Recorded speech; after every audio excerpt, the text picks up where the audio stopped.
চট্টগ্রাম বন্দরের বে টার্মিনাল প্রকল্পে অর্থায়নের জন্য পরামর্শক প্রতিষ্ঠানের সাথে আলোচনা শুরু করেছে বিশ্বব্যাংক। গুরুত্ব পাচ্ছে নতুন বন্দরের ভবিষ্যৎ অর্থনৈতিক সক্ষমতা এবং বিস্তারিত নকশা। এই বিষয়ে অগ্রগতি হলে দ্রুত বে টার্মিনাল পরবর্তী কাজ শুরুর আশায় বন্দর কর্তৃপক্ষ। এক দশকের বেশি সময় আলোচনায় চট্টগ্রাম বন্দরের বে টার্মিনাল প্রকল্প। টার্মিনাল, সড়ক ও রেলপথ, ইয়ার্ড সহ অন্যান্য বন্দর সুবিধার বাইরে নির্মাণ করতে হবে বিশাল সামুদ্রিক অবকাঠামো।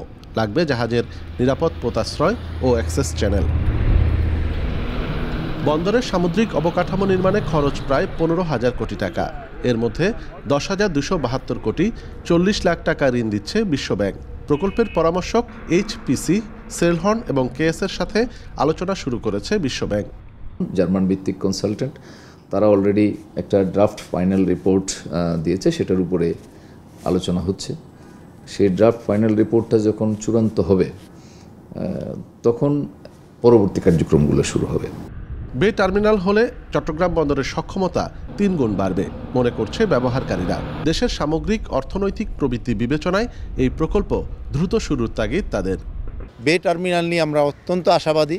বে টার্মিনাল হলে আমরা সমুদ্র বন্দর পাবো এবং আমাদেরকে হয়তো এই যে ট্রান্সশিপমেন্টের জন্য বিভিন্ন জায়গায় যে সিঙ্গাপুর, কলম্বো বা অন্য কোনো পোর্ট ঘুরে আসতে হচ্ছে, তখন হয়তো মাদার ভেসেলগুলি আমাদের এখানে আসবে। আমাদের আসার কথা হলো যে আমরা যেহেতু রপ্তানিমুখী একটা দেশ, আমদানিও আমাদের অনেক বলেও আছে, সেই ক্ষেত্রগুলোকে কিন্তু আমাদের স্মুথলি আমাদের এগুলোকে পরিচালনা করার জন্য আমাদের নতুন বন্দর আমাদের দরকার।